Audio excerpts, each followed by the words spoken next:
Whether it's giving them a smartphone or letting them start to date, some of the hardest decisions mums and dads have to make to let their kids start to grow up. That's right. Yeah, do those grown-up activities. Exactly. Yeah. Now, today we're going to reveal the best age for our little ones to take on bigger and bolder challenges. And here with the answers is parenting expert and author Dr. Justin Colson. Justin, nice to see you again. Let's kick off with a controversial one. What is the best age to start school? Like, what do you think?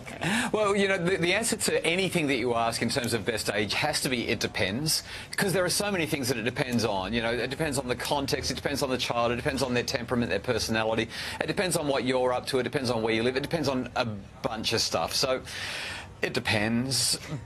But on average, you know, the countries that seem to be doing education best seem to be putting kids into, you know, structured education from around about the age of 5 to 6. But they're still not getting them to do hardcore schoolwork. You know, I mean, in Australia, we've got some families that are putting their kids into school around 4, 4.5, and they're expected to be doing structured reading and writing and arithmetic and who knows what else, coding. That seems to be too early. But it also depends. You know, some kids, when they're 4.5, they're chomping at the bit. They're writing their name and they want to be reading books and they're ready. So, you know, older seems to be better, but it kind of does depend. Okay. All right, what about the best age to let them walk or to and from school with no supervision? Again, it depends. Can I keep on saying that? Is that all right? Yeah. It depends on where you live, how far from the school you are, whether you're in the inner city or in the outer suburbs or maybe in a rural area. I mean, there was a story a couple of years ago, I don't know if you remember this, where a Queensland family were charged for letting their, I think it was their 6-year-old, walk about a K and a half to school.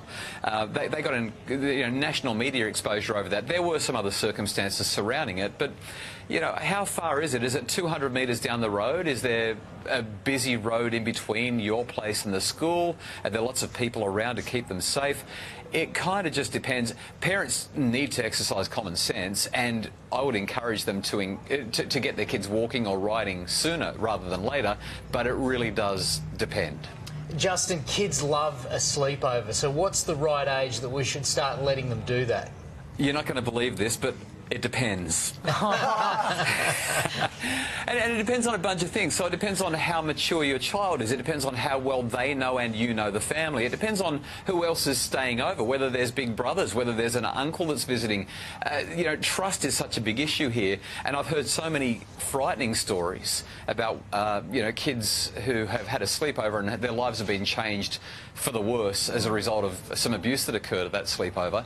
I reckon I can give you a rough age here, though, and that is that if it's just a friend and the kids want to have a sleepover and spend some time with their bestie, I reckon somewhere at a minimum 10, maybe even 12, so that they're old enough to know what it means to be safe and to know how to get help and call you for help. You know, lock themselves in the bathroom and say, I don't feel safe, I need you to come get me. That kind of stuff's really important, and when they're younger than that, they're less likely to do it. Even when they're that age, sometimes they're still not ready. Yeah, okay, good stuff. This is a hot topic, Justin. What's an appropriate age to give them their own phone? Oh, okay. So, my response to that, and I say this to my own kids and to parents who ask me this all the time, is when you can afford the phone, then you can have the phone. In other words, go get a job, and once you can earn that $60 to $100 a month to pay for the phone, then you can have it. That might not be the best way for you to spend your money, by the way, but that's it. The other thing that I recommend to parents is that even in this day of digital everything with fancy phones, kids don't need smartphones, they need smart parents.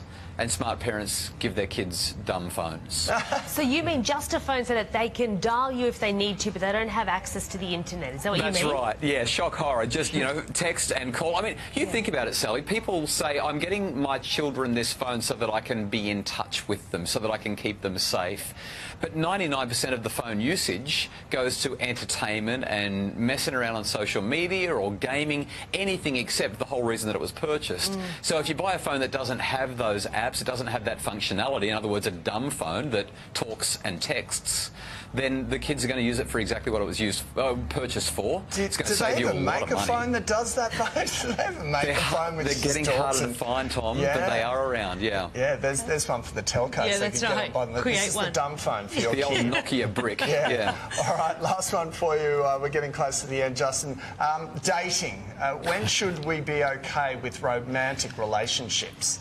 At what age? Look, I can say all sorts of funny things, but I know time's short, so perhaps this is the best advice I can give. We want to encourage our kids to not be pairing up in a dating situation until they're old enough to actually experience a level of physical intimacy that that they're ready for mentally, psychologically, socially and physically. And what happens is the younger they start dating, the more likely it is that they'll get into those physically intimate scenarios.